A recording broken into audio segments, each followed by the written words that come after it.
This segment has been deemed NHL Straight Talk. My name is Dawson. As you probably already know, I am moderating this part of the session.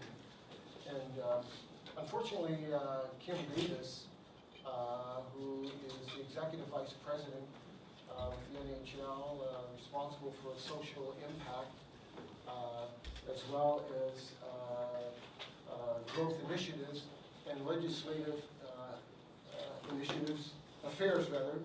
She couldn't be here, unfortunately, but we have with us today Rob Knesaurek, who is the growth group VP for Youth Development and Industry Growth Fund. And I really want to thank him for being here, basically because we got to tell this. Yesterday, he went for a jury selection panel, and he was, I guess, as part of the last group, he was selected to sit on a jury of a murder case in Toronto. And because of that, his time is going to be somewhat compacted, and we're going to shorten this session a bit so that we can allow him to get back to Toronto, as he has to transfer a little work necessary for the next 4 to 6 weeks. So I'm meeting my team tonight. When we first chatted, I said there's this little hiccup that I have jury selection duty on Thursday, and it might get in the way of this, but I can't see that happening. Yeah. So I'm juror number 12, by the way. So it's like I was the last one picked. I even lit a candle and said a prayer that he not be selected for jury, but being that what it is, he's here, and I'm sure you are grateful to have him here. And the interesting thing is that aside from the fact that we reached out to Hockey Canada as well as the Canadian Hockey League, they did not respond back to us, but the NHL came through, and in my conversations with Rob, he was very sincere and very keen on being here. And again, I'm grateful, we're grateful that you're here and to be able to share your thoughts and also take some questions. That being said, I'll ask 1 or 2 questions just to break the ice, and then I think Rob would be very interested in hearing questions from you or ideas. And the thing is that when Kim Davis was appointed to the position, I think in November of 2017, she's taken on the mandate to help make a change in the game and the league as well, by making it more inclusive and more welcoming for players as well as fans. And I think Rob has, in our conversations, has acknowledged the fact that the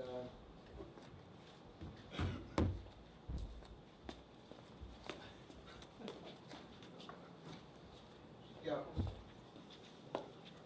Hello. Yeah.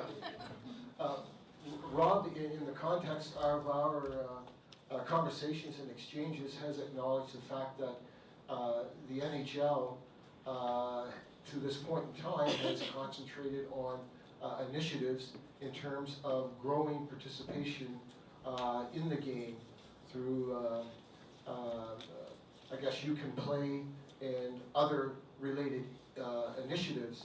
And however, the issue of racism is something that has not been addressed, although it's been in the minds of Gary Bettman and others. it certainly has become a priority in light of what's been happening in the NHL and also in other leagues. That being said, what I'd like to ask of Rob is to perhaps give you a short overview of his area of responsibilities and how this might tie in, and then more importantly, what is the plan or intention of the NHL moving forward in terms of addressing the issue of racism and also creating a more welcoming hockey environment for not only players but for families. Yeah, so Ron? I think mine's working. So thank you for today. That not only enlightening. I arrived last night speeding up the highway to make sure I was going to get here. I had to cancel some other meetings, but this was certainly a priority. And I promise and I commit to this group, and I believe you have me on camera. I know these people, both Hockey Canada and the other governing bodies very well. I will communicate the messages here and make this a priority for my communications with them so they do something. And again, I don't want to blame them. I think with the addition of Kim Davis to our group, that I work for Kim, and it's been such a wonderful opportunity to listen, learn, react. She's very disruptive. She's an expert on diversity and inclusion, and not only keeps our group accountable, which her long-winded title is short for SGL. Everything's an acronym like NHL. SGL. She's held Gary accountable as well, Gary and our staff, and even the Players Association, whom we do a lot with. So what I do and why this is so important to me is out of the CBA, out of the collective bargaining agreement in 2013, we agreed, both the league and the players, that we would start a fund called the Industry Growth Fund, and it was predominantly meant to help our bottom 10 clubs increase revenue. I call it the and but for test. And but for these monies, you weren't doing anything. So it was a considerable amount of money. It was $60 million over 3 years. So we've relinquished about $120 million to date. And I've been with the league for about 2.5 years. I've come from a very sophisticated market like pharmaceuticals for the last 20 prior. And when I came in, I could tell that our investments weren't too calculated. We weren't thinking about new audiences. We lived within this traditional mindset. We couldn't step out, and it was really focused on how do we get more kids playing hockey. And I said, so what communities are we going to? Well, we're going to the exact same communities. And I'd say, what's the message we're going to? We're saying the same message.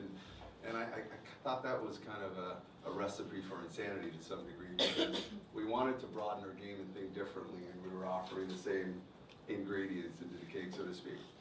So one of the things that we really want to push and have evolved, and Kim has even further evolved this, is in order for our game to grow, in order for our game to look different, feel different, and just the economics of our game to grow, we have to put a non-traditional lens on this. We can't think that just getting kids to play hockey is the answer. My role at the NHL is to build fan avidity, and I always say this to people.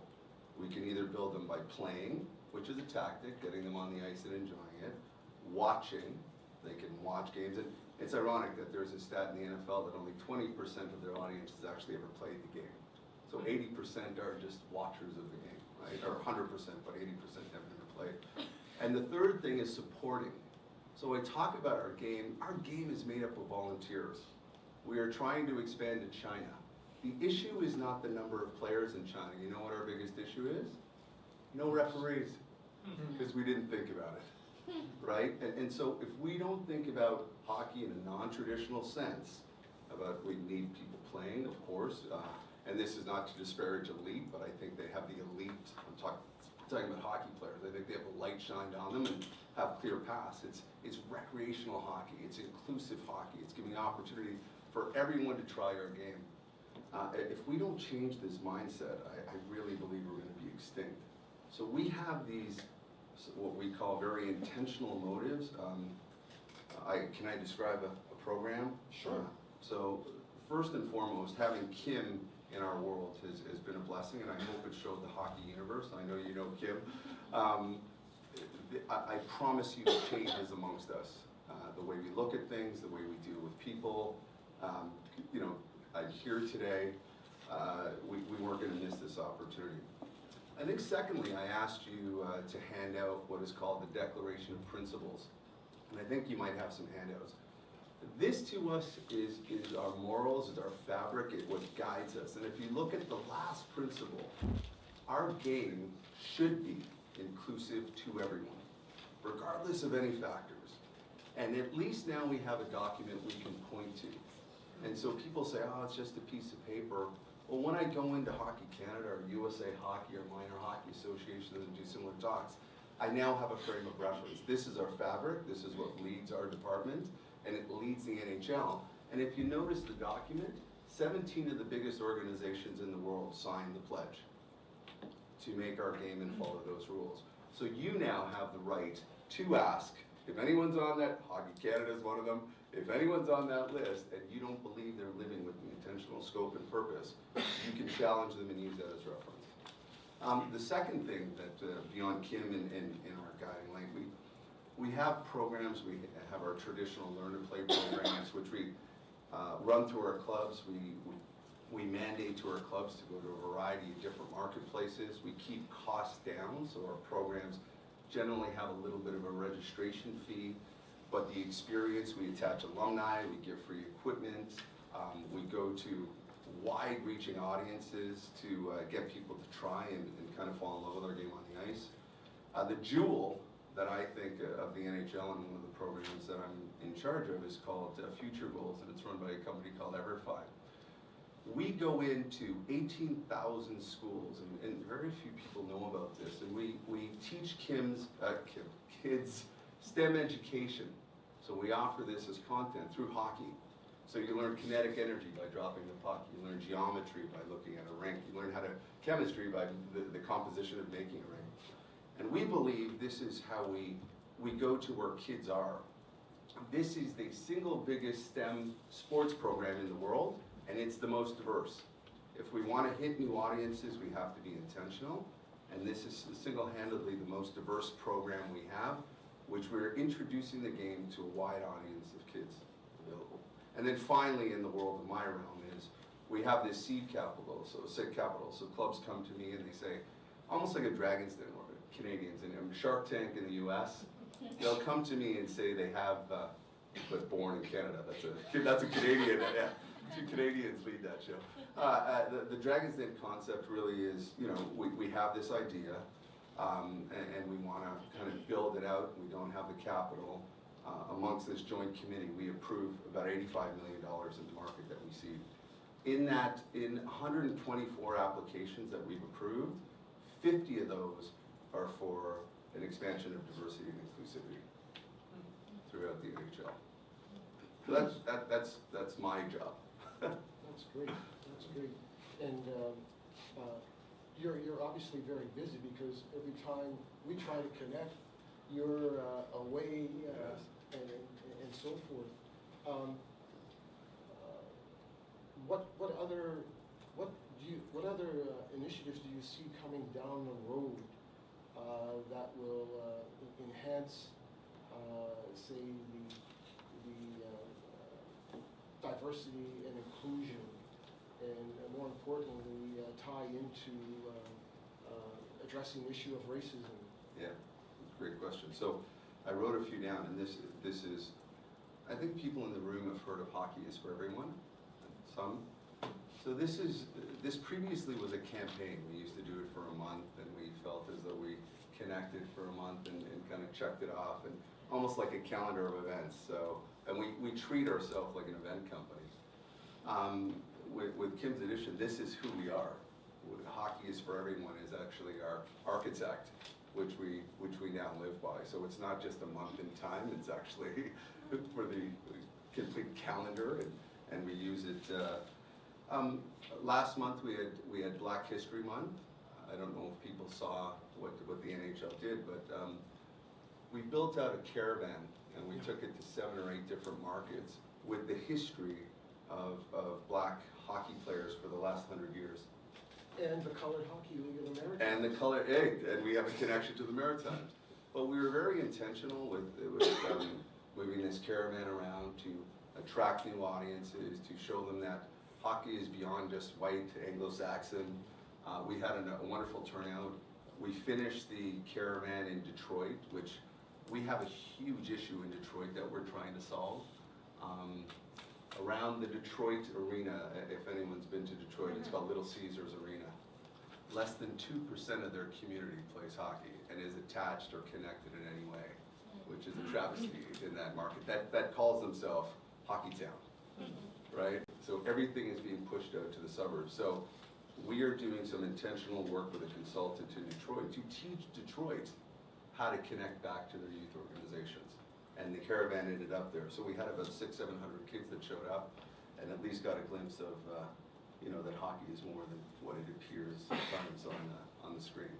If I may expand on that, about 2.5 months ago, I was contacted by, I don't know if you know Paul Cabrera. We worked together, Paul Cabrera. Yes. He contacted me, I guess, through, as a result of another contact. And basically they were seeking my input on the development.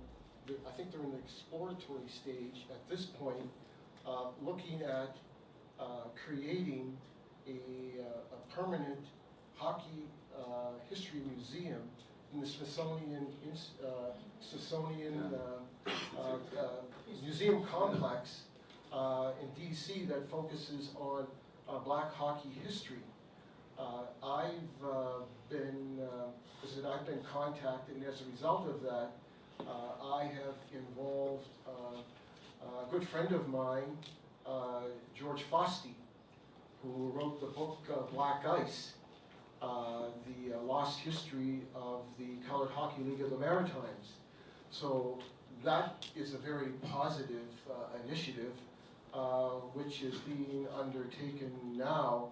I think there's some discussions between the NHL hockey executives as well as the museum. Yes. Ted Leon is the owner of the Washington Capitals as well. Yes. Yeah. So just a couple other things that we, and I wish Kim was here today, and I know she would love this.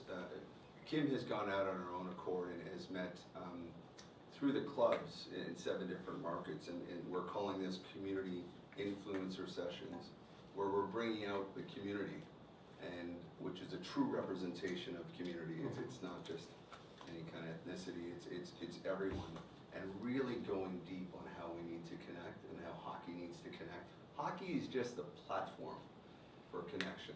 That's all it is. I happen to know the game. I feel that it's given me everything. It's given me the confidence, these opportunities. So I owe lots to hockey. We were talking about this earlier, and I think you would say the same, sure.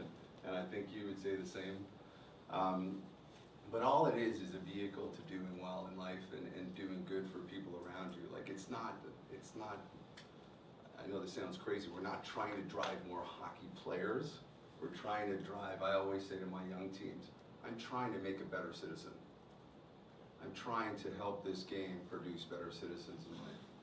So that, and I know I'm not addressing like how are we specifically going to deal with racism. I can tell you amongst the boardroom, Kim has the ear and the attention of Gary. I know we act swiftly when things like we saw, I believe it was in Chicago versus Washington.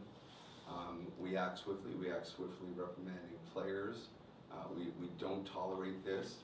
And yeah, and I know Kim's going to keep us kind of all in line and making sure that we move forward. And I shared this, sorry that I'm going on here. I believe, and we can debate this when I have a little more time, I don't have to jump at work tonight, but I believe that we learn little about success from studying failure. And this morning we talked about the Cree broadcast. Well, how do we amplify that? That was an absolute success. So how do we do more of that? I was at the All-Star game. I don't know if anyone was at the What was the most streamed story at the All-Star game? Kendall coin. So guess what? What this does is it gives me amplification, or the ability to walk into Gary's office and say, why don't we have 100 female athletes at our All-Star game instead of having 4? Like, why not look at the amplification it had on this event? And I'm trying to find clubs, whether it be at the NHL or at the, that are doing this right, that are the pillars of to study what's going on that's actually working, that I can create a template that I can broaden in our community. And I sometimes think we get trapped into thinking the opposite of failure is going to give you success. And I sometimes think that's a trap. So at this point, and again, in the interest of your time, if there's any questions, please. There's one right. Sir, Rob. so I work with Hockey Canada development team and programs like First Shift, and we do MHA training coaches, and eventually the community back with Greater Kingston, Clarington and Quinning. It seems like there's a lot of great and very cool initiatives going on at your level. However, and this, sorry, I'm just being blunt, but Please. This is the pro level, and you guys are paid to be there. Yeah. Last season, I lost a lot of money coaching minor hockey. There's a big gap here between what you guys are able to achieve, how that translates back to Hockey Canada and minor hockey, right? And a great example is your First Shift program, where we have a bunch of kids in Kingston that they're doing the Little Sense program, right? It's amazing, but then we struggle converting those kids into hockey players because, first of all, our executives in Kingston, they're volunteers. They've never been in a hockey position, they've never been trained, they've never been mentored to do those things, right? And so you guys come in, lead an amazing program, and then nothing, right? So we struggle with that conversion rate, and I think in seeing the First Shift programs like communities like Brampton, where we can reach out to schools that maybe they don't have a lot of means in the community, but we're able to involve people from a lot of different backgrounds and a lot of different ethnies, and it's really cool programs to be a part of. But then again, we struggle with conversion because in the long term, those programs look great when they're being implemented, but because there's very little mentorship, if you will, on minor hockey associations, the volunteers that are actually there running the programs, it seems to be very difficult for us to sustain that kind of momentum. Yeah, it's a great question. So I'm gonna share a surprise. We're about to buy the First Shift because we believe we can enhance the program. I was with Hockey Canada on Monday, and I wish you were texting me because that was exactly my point. It's wonderful to engage, but it can't be an acquisition strategy without retention. And it can't be if a child doesn't pursue hockey that they can't be a hockey fan or can't have an impact. Our game is built of volunteers. So how do you appeal to all of them? What the NHL can do, and this is what I want everyone to understand, we have influential power, promotional power. So although I don't control, or we don't control Hockey Canada, I can walk in and they'll take my call or they'll take my meeting. USA Hockey is a slightly different story because we financially support them. So we have a seat at the table. So, you know, in the USA Hockey world, we have forced them to have a diversity and inclusion committee. We have forced them to hire someone of diversity. Like, we can do that, and they're in strong alignment to doing so. But we need to recognize these gaps. So as you engage them, what's next, right? And we're trying to seed some capital in the Canadian market to figuring out that problem. What is next? But I want everyone to, these are, whether it be racism, whether it be where do kids play, whether it be coaching, whether it be how do you keep someone engaged. This is everyone's problem. This is the hockey ethos. and there are some times where I feel that, you know, these problems reside or live with us. And I can't afford for CCM and Bauer to fail because our game fails. And guess what? They're both purchased by venture companies. They were both taken out of bankruptcy. I can't afford for them to fail. I can't afford for our game only to attract white kids. Economically, it makes no sense. The world, but I can't do it alone, nor can the NHL. We have, this is all our problem. If you are truly hockey fans, this is all our problem. So I know the first shift is gonna look different. We're gonna look at continuing. We're gonna try and help Hockey Canada with their education manuals. We're gonna give them some money to build them out. The best is yet to come. I promise you, you'll have a different program next year. It would be unfair to ask you to go even deeper into that right now, but I'm gonna ask you to go even deeper into that right now, because I represent, I'm here in a variety of capacities, but I've been a director at the Toronto Leaside Girls Hockey Association for 16 years, and I recognize my Armstrong troops over there from a few award ceremonies. We had a similar situation. So MLSE put money into Thorncliffe Park, paid for 10 girls to play in our association, 10 boys to play in the LHA. It was one and done. And it was heartbreaking because these girls wanted to continue playing, the boys wanted to continue playing, and we begged MLSE to do something. So anyway, you're taking over for shift. That's awesome. Would love to know. The blended ice rate in Toronto right now is pushing $300 an hour. Across, when you blend private and city rinks, we're pushing $300 an hour. We've been meeting with the city and they have told us point blank, there will be no new city rinks built in the city of Toronto in the next 30 years. The rinks will be decommissioned and replaced, so Don Mills Arena will close. So there will be a one pad upside on the old Celestica grounds. So Don Mills will close and one will be two, and anything else will just be a one-to-one replacement. So $300 an hour. At minimum. Yeah, that's the biggest cost of our fees. Our house league fees are almost $1,000 for an 8-year-old kid to play house league. So I'd love to maybe push it a little further, because I'm sure similar challenges in Ottawa, Greater London area, Greater Vancouver area. It's not just Toronto. It's acute in Toronto. But when you say you can't afford to only have white boys and white girls play hockey, I hear you loud and clear. Yeah. But I struggle as a director to figure out how do we bring kids in, girls in our case, and keep them here and better reflect the diversity of our city in what we have on the ice, because it's pretty damn white. Yeah. That's a great question and statement, and we will talk offline for sure. One of our strategies is to really amplify girls' grassroots hockey. So I went out to Haley Wick, we supported her financially, Haley being probably one of the best going into the Hall of Fame this year. And Haley and I are dear friends, and I said, Haley, I don't want to be a sponsor, I want to be a partner. Like, I really want to show the hockey world that we are committed to growing girls' grassroots hockey, because even though our programs intentionally don't say we just want boys, less than 20% of young girls join up to our hockey for shift, learn to play. That's not representative of our community. So how do we change that?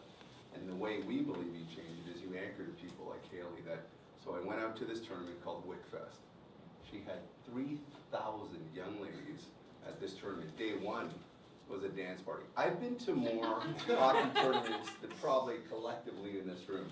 Maybe not over here, but 3,000 young ladies on the ice dancing to a DJ, sharing pins. Now I'm thinking the boys would have been sizing each other up. We wouldn't have talked. We would have done the dance party. We'd have fun.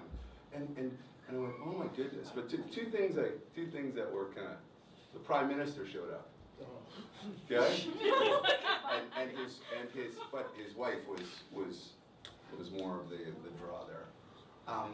These young ladies came up to me and said, I am surprised that the NHL would have any interest in this. And I was saddened, because I went to Fran's office and I sat down with Fran and said, and she runs the Ontario Women's Hockey Association. Fran, I want to be intentional. I will support you financially. I want diverse audiences. I want diversity in thought, gender, sex, whatever. Let's grow our game together. And it fell on deaf ears. We'll talk, right? So yeah, again, I will leave my card. You have my. If we were meant to meet tomorrow, And I apologize that I'm in a six-week jury duty. We will meet, I promise. But again, I want to learn and I want to help, and I'm going to share a little nugget.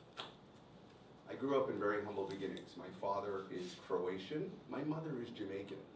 No one sees that in me, but I look like my dad. I can tell you I've seen racism almost through like a private investigator. When people have said stuff that I didn't have enough courage to go, watch yourself. As I got older, because I thought there'd always be a consequence. My mom would take me to games, and they would think it was my babysitter. Like it would be ridiculous, the things they were saying. I grew up in Flemington Park, so you talk about Thorncliffe. I grew up in Flemington Park. No money, lots of love. So someone helped me along the way. And so I've seen this stuff through a very different lens. And it's only, like you were describing, it's only in the last kind of 15 years or so where I owe more back to the game. It's given me so much that I've stood up to the bullshit that I hear people saying and doing. And my mom's no longer with us, and she would be proud. And that's kind of what I stand for. Yeah, two more. I'll drive fast. I have two questions in a sense. The first being who, when you're making these programs, is involved. Are you making them for people or with them? And then where are your programs being implemented? Are they in just larger cities where there are NHL teams, or are you going to those smaller areas as well, where there's not as much access to these kind of privileges? Can I answer the second one first? So the reason we purchased First Shift, or we're in the throes of this, is so we can have broader reach. So First Shift is across Canada, and they're actually connected in smaller communities.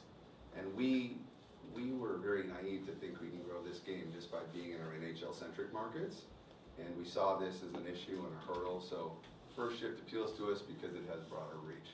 And I have a kid, I went to school in Atlantic Canada, love Atlantic Canada, so there's no NHL team there, but I know we need some grassroots hockey activation.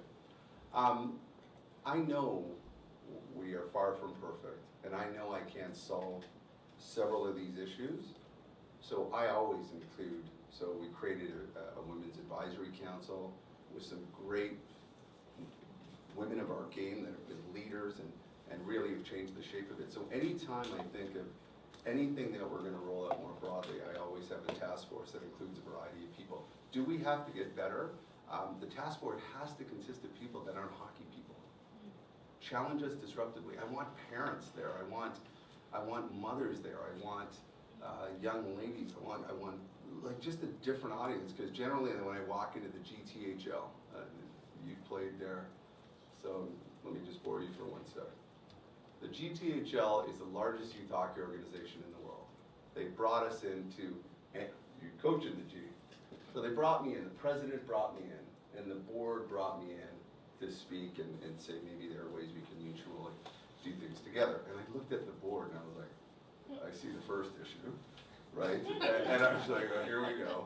So this is what they tasked me with. You need to get Gary, you need to get Tom, and you need to get, I think it was Don Cherry or someone, to one of our meetings, because we need to do a program or a summit on where the game is going. So I quickly raised my hand like this time out here. You need to change your culture. And I was holding hands with the PA because they're on, and I loved what you said today about culture changes inclusion. I said, you have a cultural issue. You have a cultural issue with your parents and the way you're letting them act. You have a cultural issue with your players. You have it's the elephant in the room. The elephant's the size of the rink, and we're not dealing with it. So among some disruption that night and me leaving in a puff and them calling me because I have the promotional power, and I know I have this, and I know I have money. They called me back to say, we want to follow your lead. You've probably got the invite. We will be doing a culture and inclusive summit come this November, and it's the first of, I promise you, any kind in the GTHL. And my tact behind the scenes, if I can change the biggest youth hockey organization in the world and build a template, I can change a lot of others. So my question is, Sure. does the NHL have you guys written a strategic plan, like setting goals in terms of like inclusivity of, like what does that look like for you? Is there like set goals, or you guys just find kind of willy-nilly? Yeah, good question. We are probably more tactical. That is a great question, because I'm a strategist and I think we fall in tactics too much. So I'm being candid. I don't think we're clear enough on the strategy yet. I think we're strong on the tactics. But again, it comes, how are we gonna measure success? And that's probably where your question is coming from, is, so how do we know we're doing it right? And I think right now, and Kim and I often chat about this, and I'm sure I'll be driving home chatting with her, we're doing too much for too many. Let's do a few things really well and amplify them. So I don't think we have these measurements that clearly state that the addition or inclusivity number is this, and this is what we're aiming for. But I'm hoping we get there. That's just me being as candid as I wish we were that sophisticated and refined at the moment, but we're not. I think there was one more question, Courtney, up in the back there.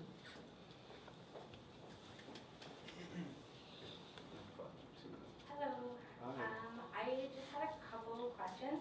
I think that they were addressed a little bit earlier, but I just wanted to maybe reiterate a little bit of them. I know that, I think it was you who was mentioning that I think a lot of us realize that the reason that there's not a lot of people of color in hockey has a lot to do with the expenses of it, and that this has a lot to do with the fact of systemic racism and how people of color haven't been given the opportunity to be able to afford hockey the same way that a lot of other people have. So what I was sort of wondering is how that will be addressed. Like, I know that you touched on earlier the idea of gender, but I believe the question was more addressing the concept of poverty. So is the NHL tackling the fact that that poverty really seems to be a very systemic problem that has prevented a lot of people from participating in hockey in the past, as well as the question that I believe was asked a couple questions ago about whether or not the NHL is bringing programs to smaller communities or just large communities. And I was just wondering if you could maybe reiterate your points on that. So there are three barriers that we're trying. So one is economics, one is infrastructure, and one is cultural. So the economic piece, we've made $85 million of investments to try and reach new audiences that may not be able to afford to play our game. Being candid, the struggle we have is at some point, we don't know when to let go and give them to a house league or give them to, and then we don't control the environment. So if you give someone an opportunity to play the game for free, just say we provide them with the equipment, which we do in a lot of our markets. What happens to our surprise is we go, great, we did this wonderful initiative, all these kids are playing, we have 30,000 kids playing, and then the drop-off rate is immense. Because then they now go to a house league program or to another program that's $1,000, the sticker shock. We're trying to address that. We're trying to use our promotional might to bring some of the costs down of hockey. You know what, we're not there yet. Like, I think we're too focused on this acquisition, getting more playing. And I can see that the problem is gonna be now what?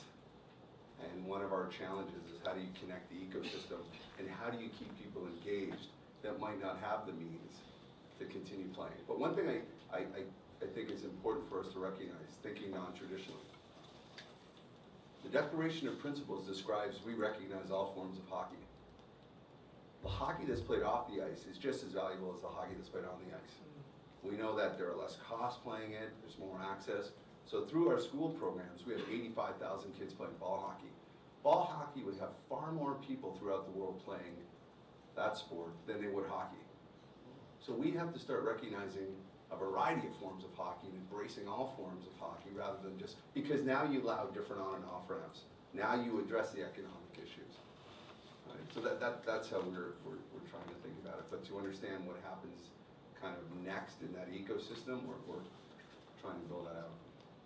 And we are going to, so through this Bauer program, we will be going to smaller communities. The first shift program does give broad reach, and what they do very well is they let the community apply for the program. What we generally do with our programs is we blast this campaign saying, hey, we're having a learn to play program, sign up. What Bauer First Shift does is they allow these smaller communities to apply, and we sit around as a group and assess who might not have these opportunities, to your point. And that's the criteria which we live by in this new program. How do we get to new audiences? One more? Just following up on what you said. So data for me is everything. So is the NHL collecting data on like what type of people, Yeah. like what kind of kids are you guys meeting? Because like you're not really gonna grow the game if you're going to like rural Canada versus like the west side of Chicago where I grew up and where, you know, I grew up 10 minutes away from the UC, didn't even know hockey existed until I was like 18. So are you guys doing that? Because I think Yeah. there's a huge lack of data collection. So I'm a data junkie as well. I don't think we understand our audience, and I hear people saying things like, hockey is the fabric of our culture. Guess what? It's not in a wonderful space at the moment. We're getting challenged all the time. So what I say is, I don't know if we can give a strong value proposition as to why a young family would want to put their kid in hockey right now, a clear one. Other than getting a whole bunch of hockey people in a room saying how great it is and the wonderful experiences and you'll love skating, and so I can't get to that value proposition unless I have data. So through all our programs, we capture data, and what it's telling us is, you know, we're connecting to new audiences. Often these new audiences are staying in the game, and we don't connect to them with longer engagement strategies. When they leave, we're like, oh, let's try again. And again, if you live by the premise that you're trying to build fandom, you always want them to be engaged. They don't need to play hockey.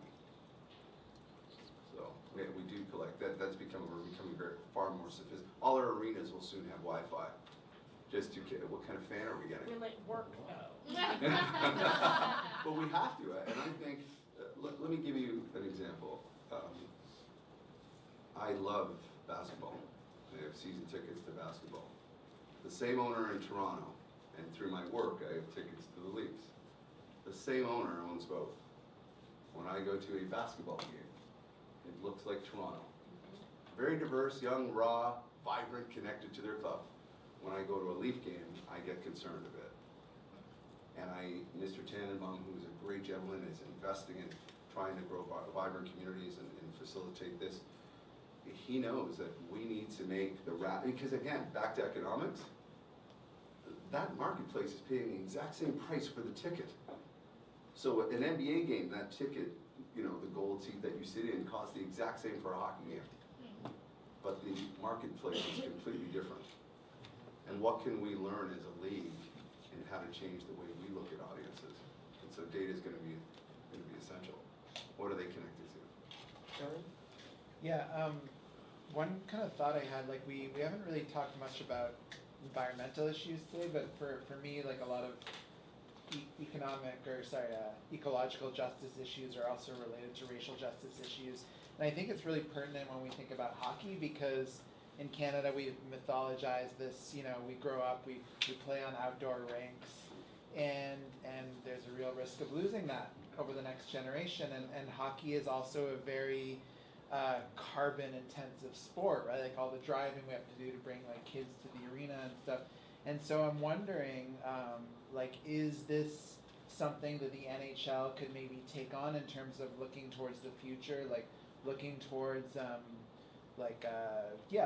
greener solutions to the game, looking at like ecological justice, knowing that the UN report that just put out says we only have 10 years to turn things around. And then just really quick, can you somehow get PK Subban back to Montreal?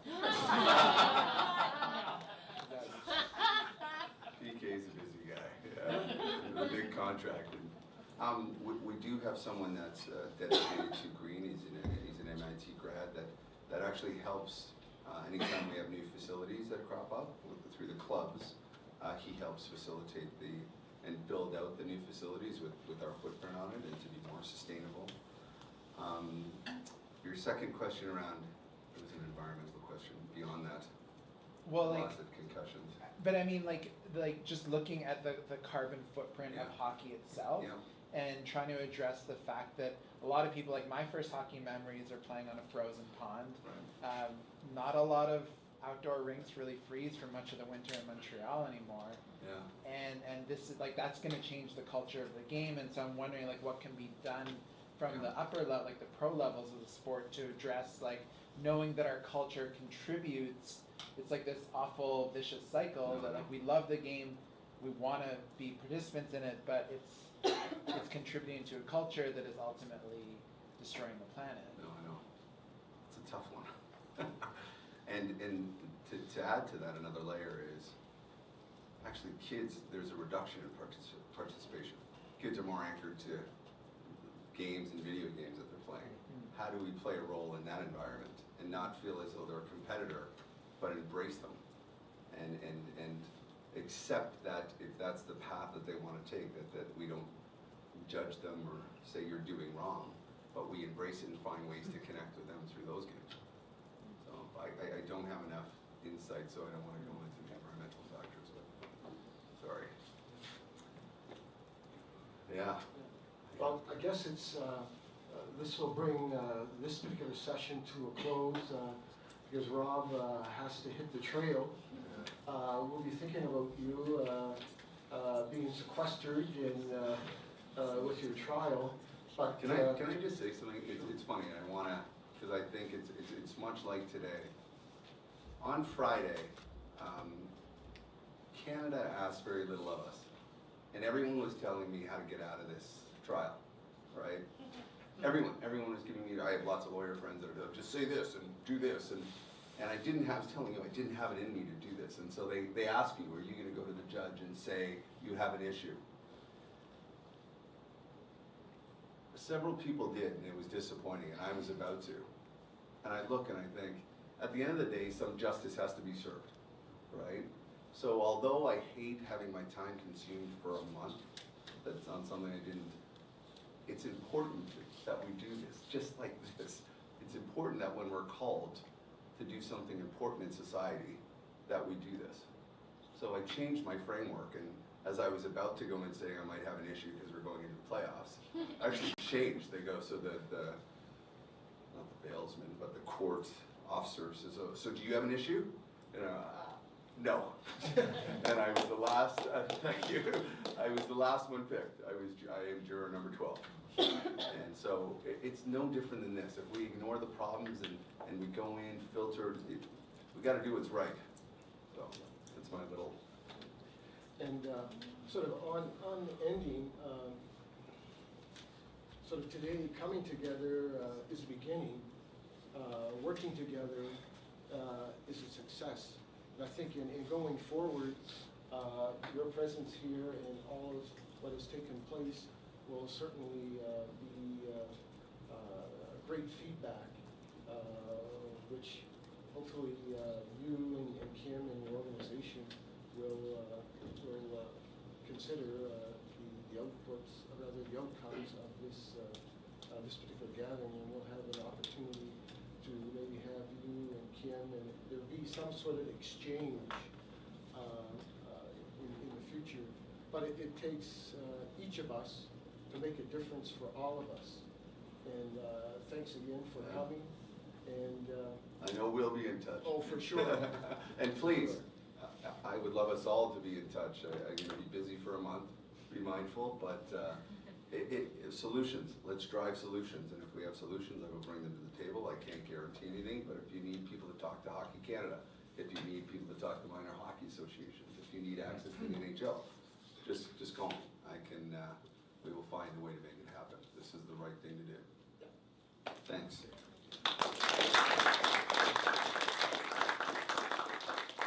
Your good words, your good thoughts, your good minds, your heart, sharing your heart as well. I want to ask the Creator to make sure that everybody arrives where you're supposed to be going in a safe and healthy way, and that you find all of your friends, your family, your loved ones, and even your enemies in good shape, because where would we be without out those people that give us a hard time, keeping us on our toes. So anyway, we hope you, even your pets, everybody who goes home to their fur babies, hope you find them in good health as well. So we had a good day today, and I too want to thank Courtney and the caterers who did set up such a marvelous feast today. Want to thank all the volunteers and all of the guest speakers, all the panelists. I want to thank your keynote speaker today as well. Coming from a long ways away, it must have been a long walk.